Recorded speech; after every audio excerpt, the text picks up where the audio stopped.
입니다.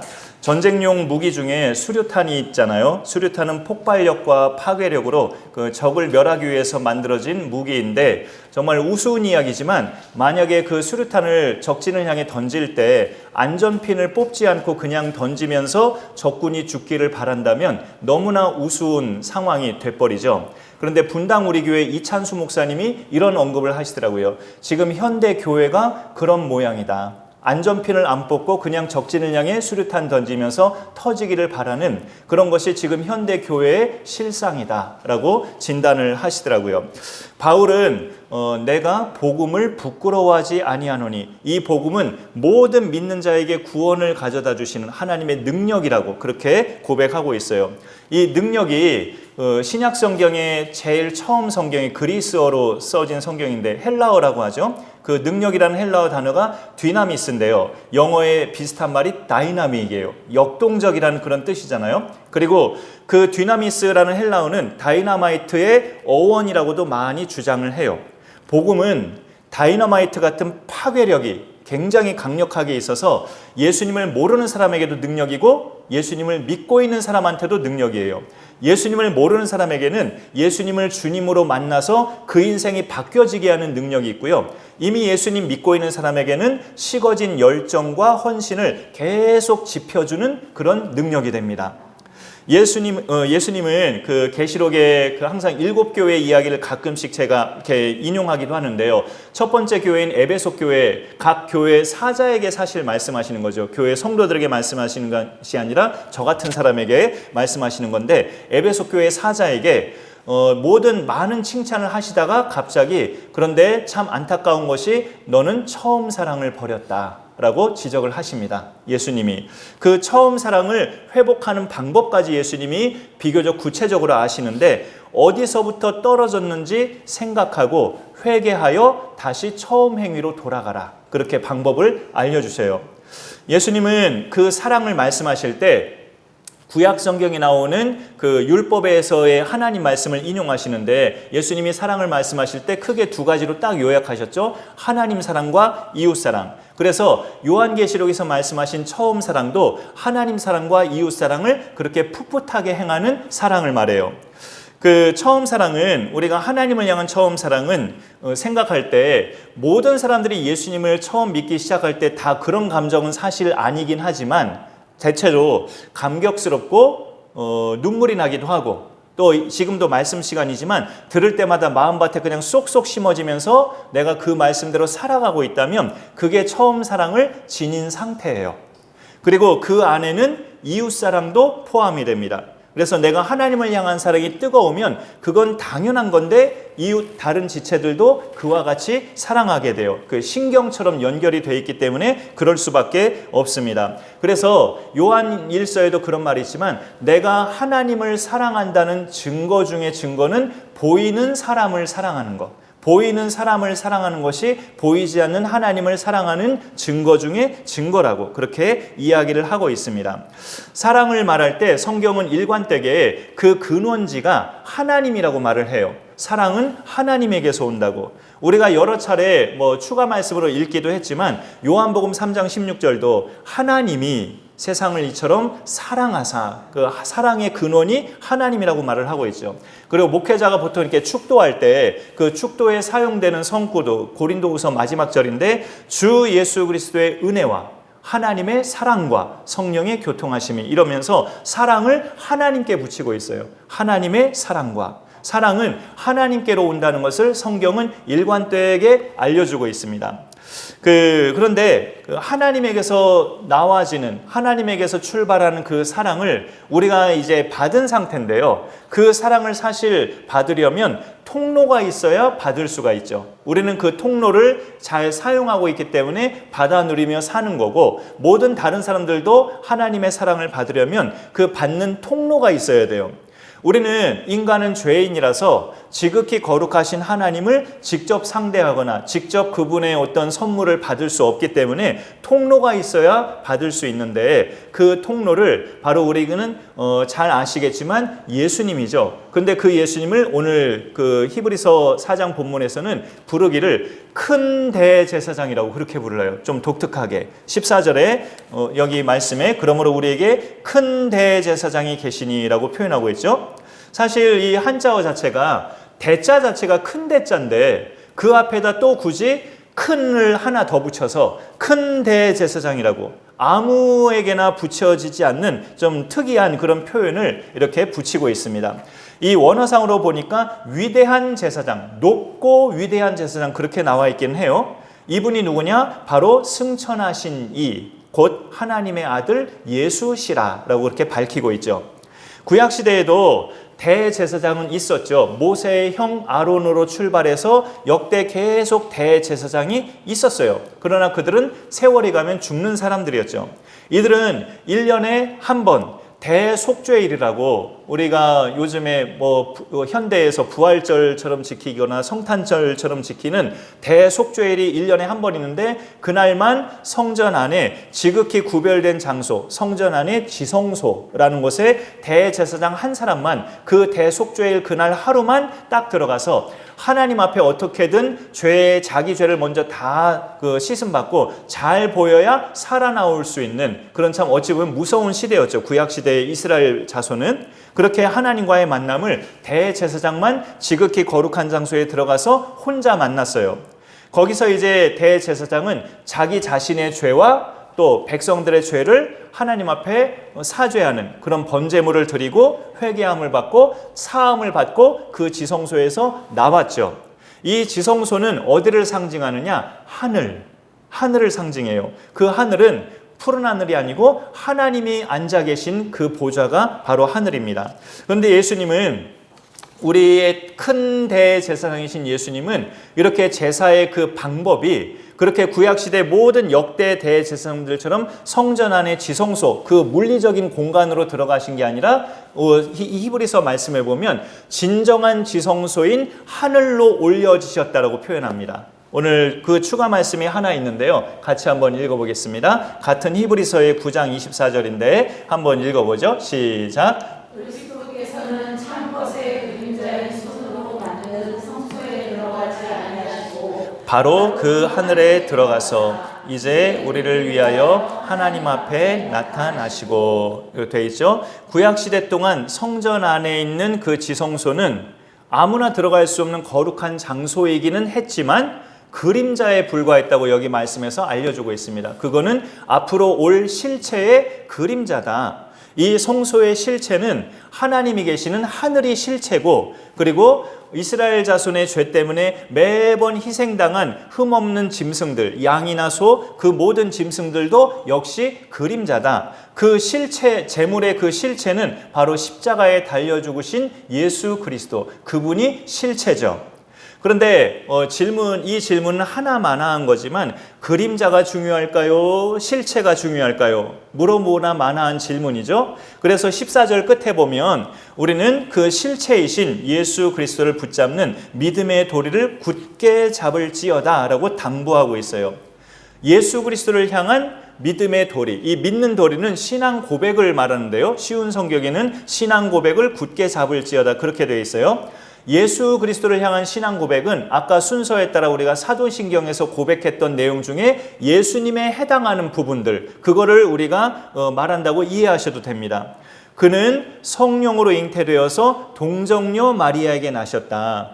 태어나는 방식은 우리처럼 똑같이 아기로 태어났지만 남자의 영향 없이 성령으로 잉태되어서 마리아의 몸만 빌려서 태어났다. 죄가 근본적으로 없으시지만 죄의 영향권 밖에서 독특하게 태어났다는 걸 나는 믿습니다. 그런 고백이죠. 그리고 또 본디오 빌라도에게 고난 받으시고 십자가에 못 박혀 죽으셨다는 것. 그게 바로 내 죄값 때문에 예수님이 아버지의 뜻에 따라 그런 방식으로 대신 벌을 받으심을 나는 믿습니다 라고 고백하는 거죠. 그런데 죽은 자 가운데서 다시 살아나셨다는 것. 이 부분이 결정적으로 예수 믿는 사람들의 믿음이죠. 많은 사람들이 이거를 안 믿으니까 내 죄값을 지불하시고 죽으셨다가 죽은 자 가운데서 다시 살아나신 부활을 믿고 그 부활을 믿는다는 것은 이 예수가 자기가 말한 대로 하나님의 아들이시고 그리스도요 구원자이심을 증명한 사건이에요. 부활하지 않으셨다면 그게 믿을 길이 없어지는 건데 부활하셨기 때문에 그걸 증명이 된 겁니다. 예수가 말하신 거, 자기가 하나님의 아들이요 그리스도라는 게 사실이라는 걸 부활로 증명해 주셨어요.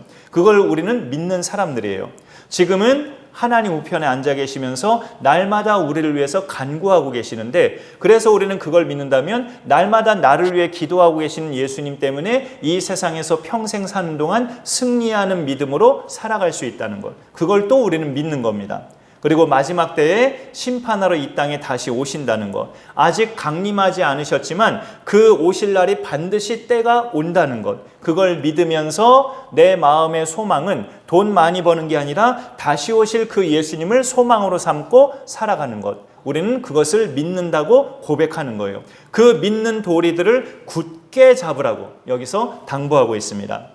우리가 이 예수님 덕분에 파격적으로 누리는 것이 있다면 은혜의 보좌 앞에 우리가 직접 담대히 나아갈 수 있다는 거죠. 그런 점에서 천주교는 아직도 그런 것에 있어서 자유로움 속에서 신도들을 나아가지 못하게 하는 그런 종파라고 어찌 보면 볼 수 있어요. 신부를 통해서 지도자를 통해서 이렇게 과정을 거치면서 나아가게 하는 것은 어찌 보면 이렇게 히브리서 말씀을 역행하는 행위라고 볼 수 있죠.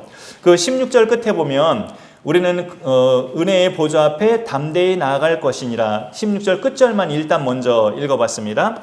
교회를 오래 다녔거나 집안 자체가 기독교 풍토가 가득하거나 그래서 성경의 용어들, 단어들이 낯설지 않은 사람은 은혜의 보좌가 뭐예요? 라고 굳이 안 물어보기도 해요. 그 뜻을 정확하게 몰라도 성경적인 용어가 익숙한 사람은 이거를 굳이 궁금해하지는 않아요, 대체적으로. 그렇지만 우리가 아는 것이 또 중요하다고 생각은 해요. 기왕이면 은혜의 보좌가 어디를 말하는 건가? 장소적으로 이 교회, 각 교회마다 예배실이 있는데 그 예배실의 이 앞에 강단, 여기가 은혜의 보좌인가? 라고 우리가 좀 막연하게 그렇게 생각할 수 있죠.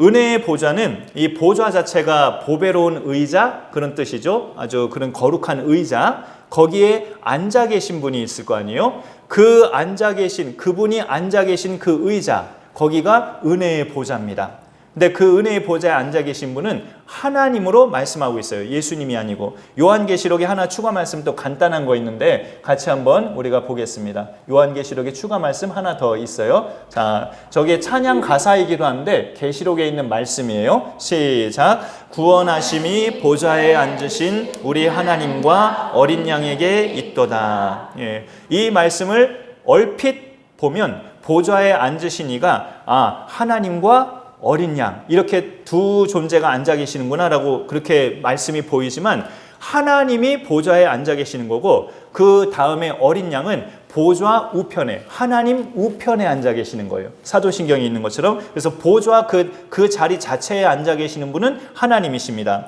그래서 이런 고백은 죄인으로 있다가 죄를 용서받은, 구원받은 사람만 이런 고백을 할 수 있어요. 천사들은 사실상 이런 고백을 할 수 없는 존재들입니다. 죄를 지었거나 또 이렇게 죄를 사함받아야 되거나 그런 존재가 아니고 영물이기 때문에 그런 필요가 없죠. 죄인으로 살다가 죄를 용서받은 인간만 저렇게 구원의 고백을, 하나님께 대한 고백을 할 수 있어요.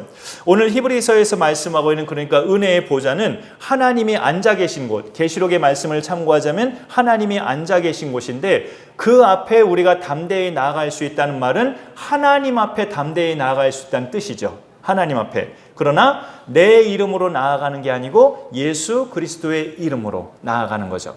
그 대표적인 시간이 바로 예배드리는 지금이에요. 지금이 바로 우리가 예수님의 이름을 붙잡고 나를 구원하신 예수님을 의지해서 하나님의 은혜의 보좌 앞에 나아가고 있는 중입니다. 나아가고 있는 중이죠, 예배 시간이. 그래서 예배 때마다 보좌에 앉아 계신 하나님을 우리가 향하고 있는데 어떤 방식으로 향하고 있습니까? 찬송하면서, 또 말씀을 봉독하면서, 신앙 고백을 하면서, 또 기도를 하면서, 지금처럼 말씀을 들으면서 이렇게 한 순서 한 순서 따라서 하나님 앞에 나아가는 시간이에요.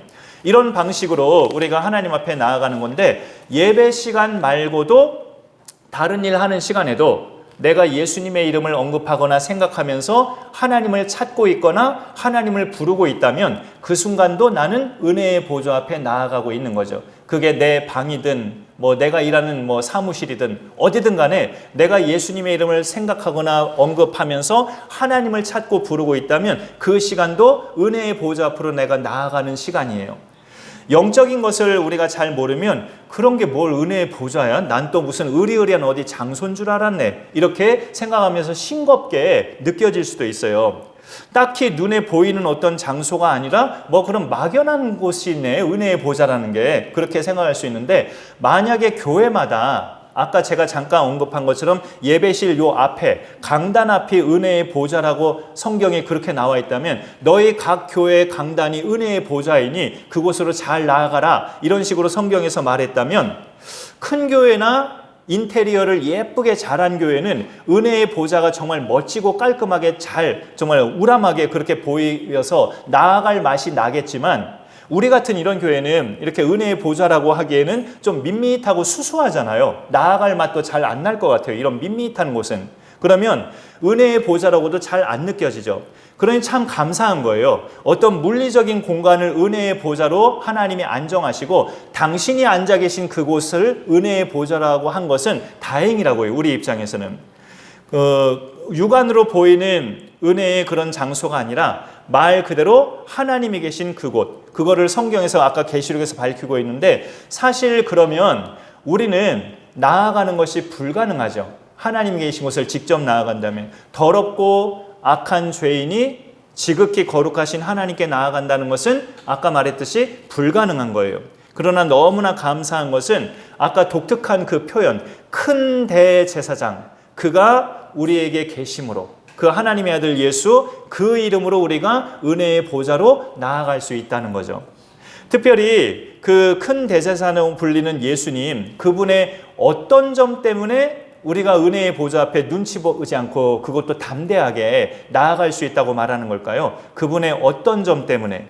오늘 가운데 15절을 보시면, 우리에게 있는 대제사장은 우리의 연약함을 동정하지 못하실 리가 아니요 모든 일에 우리와 똑같이 시험을 받으시니로되 죄는 없으시니라, 이런 말씀이 있어요.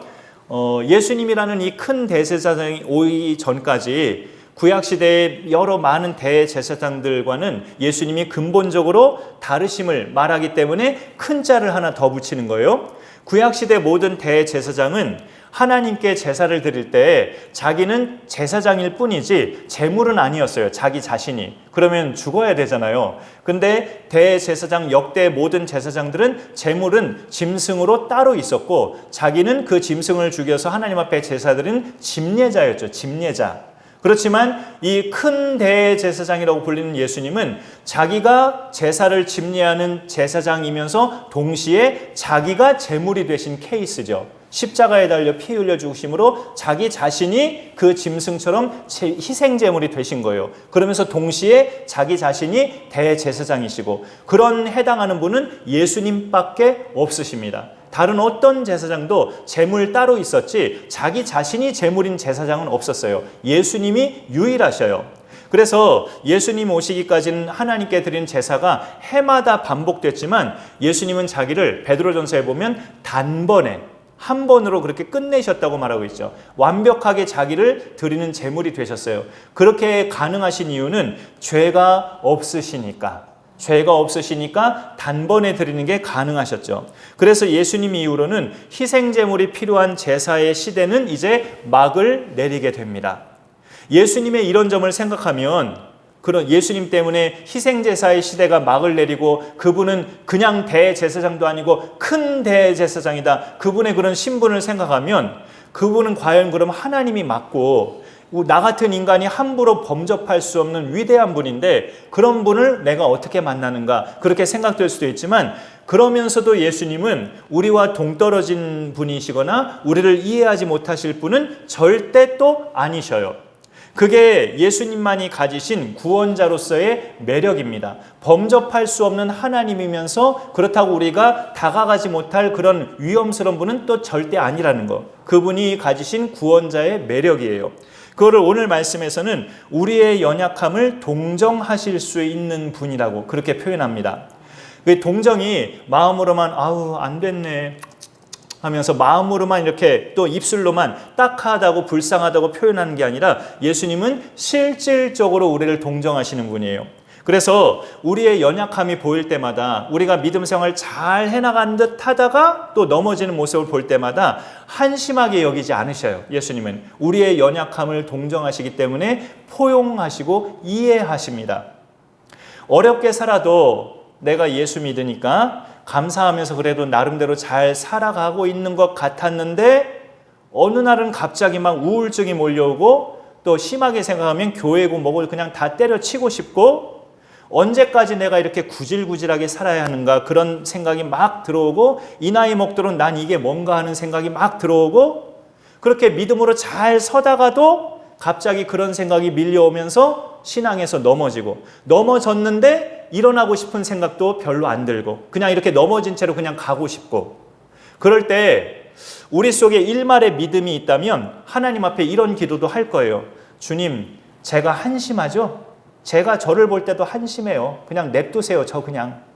내 스스로가 그런 고백을 할 때 예수님은 우리의 그런 연약함을 동정하지 못하실 리가 아니요 라고 말하고 있어요. 너의 연약함을 내가 안다 하신다는 거죠. 한심하다고 꾸짖는 분이 아니시고 우리의 연약함을 이해하시고 포용하시는 분이라는 거예요. 어떻게 예수님은 그러실 수가 있을까? 15절 하반절에 보니까 모든 일에 우리와 똑같이 시험을 받아보셔서 그래요.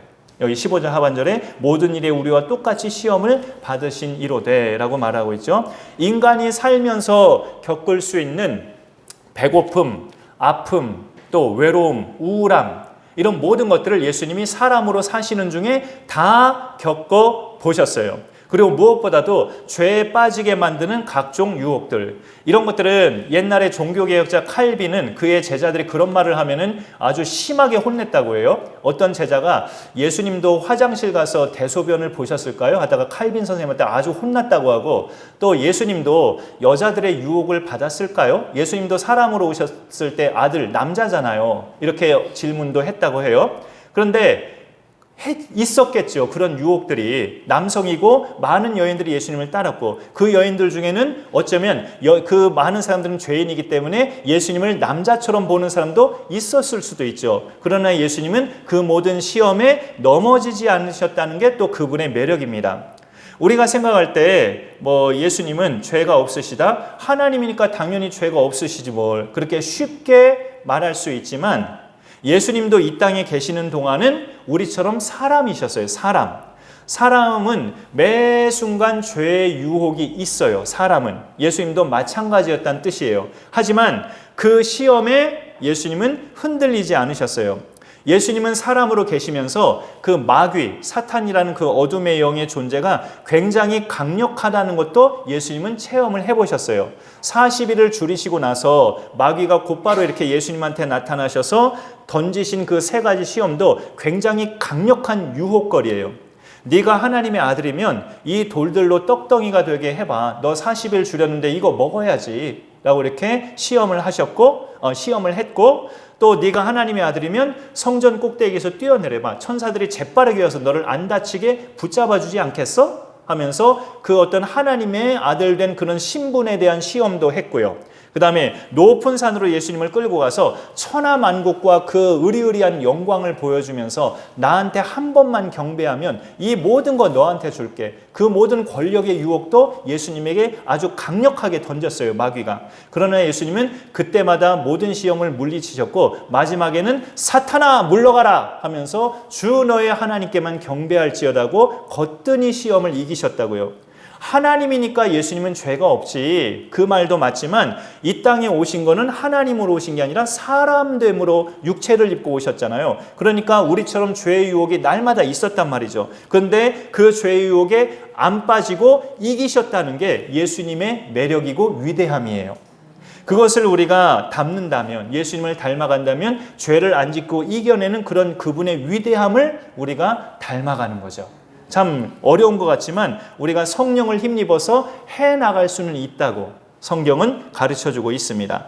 그래서 우리는 그 예수님의 이름으로 그렇게 죄가 전혀 없으신, 죄를 전혀 짓지도 않으신 그 예수님의 이름으로 거룩하신 하나님의 은혜의 보좌 앞에 담대히 나아갈 수가 있는데, 예수님을 믿는 사람은 이미 그분 때문에 자기 모든 죄를 용서받은 사람이잖아요. 예수 믿는다는 게 그게 전제된 거죠. 그거는 오늘 말씀에서는 긍휼하심을 받고라고 표현하고 있어요. 그 16절 상반절에 그러므로 우리는 긍휼하심을 받고라고 이렇게 나와 있죠.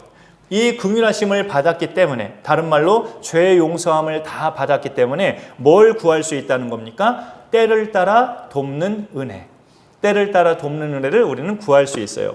때에 맞는, 그 때에 맞는 하나님의 채워주심과 나에게 필요한 것들, 또 내 영적인 거나 물질적인 것이나 모든 영역에서 필요한 것들을 그 때에 맞게 공급하시는 하나님의 은혜를 체험할 수 있다는 것인데, 여기서 잠깐 짚어볼 것은 이 말하는 때는 하나님의 시간이에요. 내가 바라는 시간이 아니고 하나님의 시간을 말하는 때를 말합니다. 우리는 지나온 날들을 후회하는 것들 중에 이런 것들도 있어요. 그때 그걸 잡았어야 되는 건데, 그때 그걸 잡았으면 내 인생 지금 이렇게 살지 않았을 텐데, 그때 그 집을 샀어야 했는데, 그럼 이때까지 이렇게 전세로 이사 다니면서 고생 안 살고 있었을 텐데, 이런 생각을 하죠. 그 때를 놓쳤다고 아까워하면서. 그러나 우리 예수 믿는 사람들은 하나님의 일하심을 믿기 때문에 그분이 정하신 시간도 믿는 사람들이에요. 하나님의 일하심은 그분이 정하신 시간이 있고 제일 마지막은 예수님이 강림하시는 때죠. 그 때까지 우리는 그걸 모든 것을 다 믿는 사람들입니다. 그러면 우리 입장에서는 뭐가 필요하냐면 기다림이라는 게 필요하고요. 반대로 또 어떤 경우는 내가 생각한 때보다 너무 빨리 그 상황이 닥쳐버려가지고 성급하게 막 움직여야 되는 그런 순간도 있죠. 질기게 기다려야 되는 그런 순간도 있지만, 하나님의 시간은 또 어떤 때는 나는 준비도 안 됐는데 지금 당장에 하라고 그렇게 하나님이 막 몰아가시는 경우도 있어요. 그럴 때는 당황스럽지만 믿음으로 행하는 거죠. 갑자기 생각보다 빨리 다가왔을 때도 믿음으로 행하는 거고, 질기게 오랜 동안 기다리게 하는 것도 노아처럼 기다리면서 하는 거예요. 다 믿음으로 그렇게 하는 겁니다. 그러나 우리에게 분명한 사실은 이미 독생자 예수 그리스도를 우리에게 주셨다는 것, 그거는 기정사실이죠. 이미 내 안에 하나님이 주신 독생자 예수 그리스도가 계시고 있다는 것은 기정사실입니다. 그 예수님은 큰 대제사장이면서, 그래서 어찌 보면 우리가 범접할 수 없는 하나님이신데, 그러면서도 동시에 우리와 같은 사람이에요. 그래서 우리가 그분을 이렇게 매 순간 만날 수 있어요. 그래서 우리가 그분 앞에 약함을 보일 때 그분은 무서운 표정을 짓는 것이 아니라 우리의 연약함을 동정하시면서 이해하시고 포용하십니다. 넘어지고 때로는 막말하고 때로는 세상 탄식하듯이 정말로 완전히 어두운 말들을 내뱉으면서 그렇게 절망 가운데 혼자 그냥 우울감에 빠져있는 내 자신이라 할지라도 그거를, 그 연약함을 예수님은 이해하시고 포용하신단 말이에요. 우리와 똑같이 시험을 받아 보셨기 때문에 아신다는 거죠. 예수님은 그런 점에 있어서 정말로 매력적인 구원자이십니다.